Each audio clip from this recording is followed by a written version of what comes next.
Vítajte pri našom dnešnom rozbore. Hneď na úvod si poďme predstaviť celkom konkrétnu situáciu, ktorá možno mnohým znie povedome. Predstavme si človeka, ktorý má čerstvých 31 rokov. Je polnoc, sedí za počítačom, má otvorený Excel a v hrudi cíti taký ten nepríjemný, ťaživý pocit. Zrazu si totiž plne uvedomil jednu vec. Začína budovať svoje bohatstvo ako si neskoro.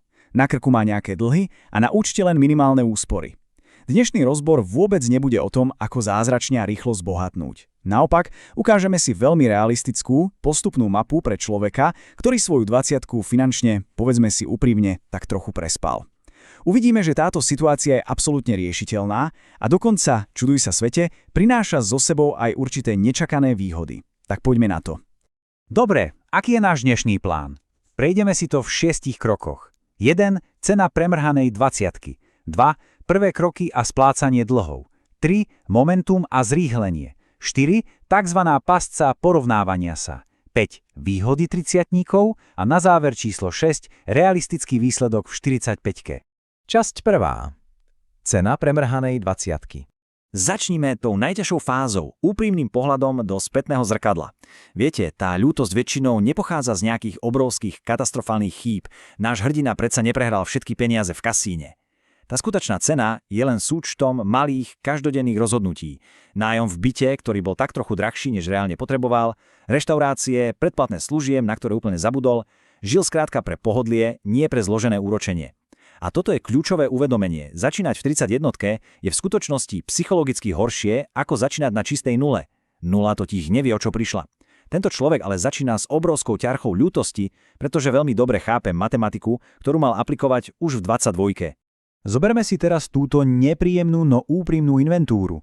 Na sporiacom účte má náš hrdina presne $4200.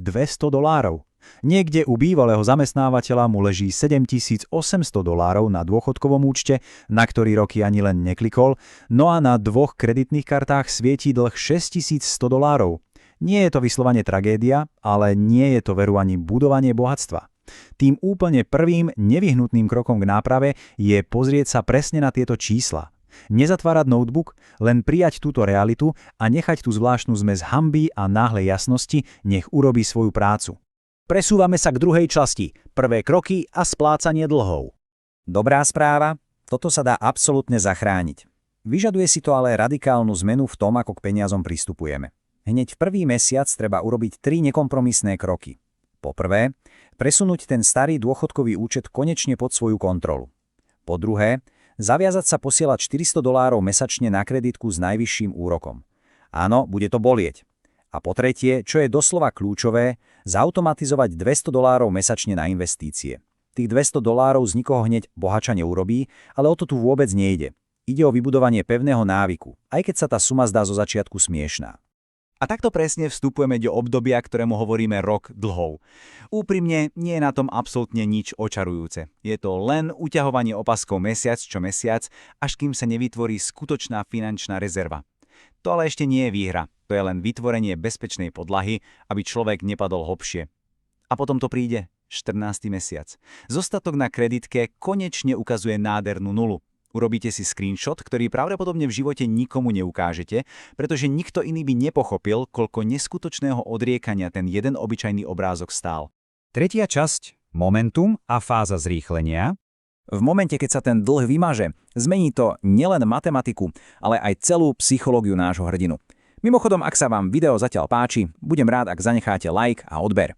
Takže ako presne môže človek, ktorý začal takto neskoro, naraz extrémne zrýchliť? Odpoveď je jednoduchá. Peniaze, ktoré predtým každý jeden mesiac pohlcovali úroky, sú zrazu voľné a musia ísť okamžite do investícií. Nedovolíte, aby tie peniaze zostali len tak ležať na bežnom účte, pretože bežný účet je doslova to miesto, kde akékoľvek finančné momentum umiera. A toto nám geniálne ilustruje ten hlavný rozdiel. V 20-ke platilo pravidlo, že s každým zvýšením platu automaticky rástla aj úroveň života. Lepšie auto, drahšie večere. Ale v 30-ke tam platí iná disciplína. Ak si po vyjednaní lepšieho platu udržíte svoj doterajší štandard, celá tá suma navyše môže ísť rovno na investičný účet. Zrazu z pôvodných $200 mesačne dokážete investovať napríklad 1100. To je obrovský skok a presne toto je tá páka, ktorú po 30-ke nutne potrebujete. Časť 4. Paska porovnávania sa. Takže všetko šliape, momentum sa buduje a zrazu okolo veku 33 až 35 rokov prichádza jedna obrovská psychologická facka. Uvidíte napríklad kamaráta, ktorý nepremrhal svoju 20-ku, dnes má na účte takmer 100 000, zatiaľ čo náš hrdina poctivo drel posledné 4 roky a má len 38 000. Ten vizuálny a finančný rozdiel tam proste je a vie poriadne zaboleť. Ak sa na to pozriete nesprávnou optikou, môže vás to úplne paralizovať pocitom, že ten náskok aj tak nikdy nedobehnete. Tu musíme úplne prepnúť to, ako nad tým premýšľame. Páska porovnávania dokáže zničiť aj to najlepšie momentum, lenže vašim súperom nie je ten kamarát s 12-ročným náskokom. Súperom je výhradne tá verzia vás z minulosti. Ten 31-ročný človek s dlhmi, ktorý by inak neurobil vôbec nič. Oproti nebu má tento náš 35-ročný investor stabilné financie a reálne fungujúci stroj na peniaze. A to je predsa masívne víťazstvo, no nie? 5. časť výhody investovania v 30-ke. Možno vás to prekvapí, ale začať neskôr má svoje skryté výhody. Ten pocit naliehavosti totiž vôbec nie je slabosť, je to obrovské palivo. V 20-ke bol dôchodok len nejaký abstraktný sci-fi koncept, v 30-ke už máte reálny strach, ktorý vás drží v strehu, viete, čo reálny život stojí a preto je oveľa menšia šanca, že pri prvom poklese trhu v panike všetko predáte. Ste tak povediac vykalibrovaní vlastnými chybami, ste oddaní tej nudnej konzistencii a čo je hlavné, vaša úroveň príjmu je vyššia, takže môžete do toho stroja liať viac peňazí.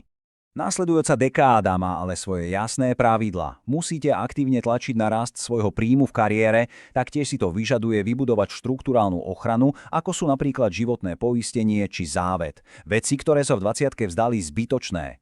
A hlavne vyžaduje si to extrémnu trpezlivosť bez akéhokoľvek zúfalstva. Nesmiete začať hľadať pochybné bleskové skratky s vysokým rizikom len preto, že sa cítite pozadu.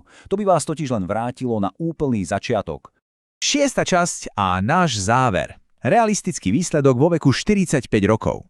Poďme sa pozrieť, ako nám tá matematika vychádza po 14 rokoch naozaj nudnej, no neustálej práce od toho náročného reštartu. Bez akýkoľvek dokonalých podmienok na trhu. Vo veku 45 rokov má náš hrdina na dôchodkovom účte $340 000, k tomu $87 000 na klasickom maklérskom účte a $110 000 vo vlastnom bývaní. To nám dáva celkové čisté imanie cez $500 000. Toto nie je žiadna vymyslená teória, toto sú úplne reálne čísla postavené čisto na tej neochvejnej konzistentnosti. Skončíme touto silnou a tak trochu stoickou myšlienkou. Náš hrdina neurobil v živote všetko ideálne, ale nakoniec vybudoval niečo skutočne reálne a trvalé. Ten finančný stroj a zložené úročenie, to predsa nie je žiadna mágia.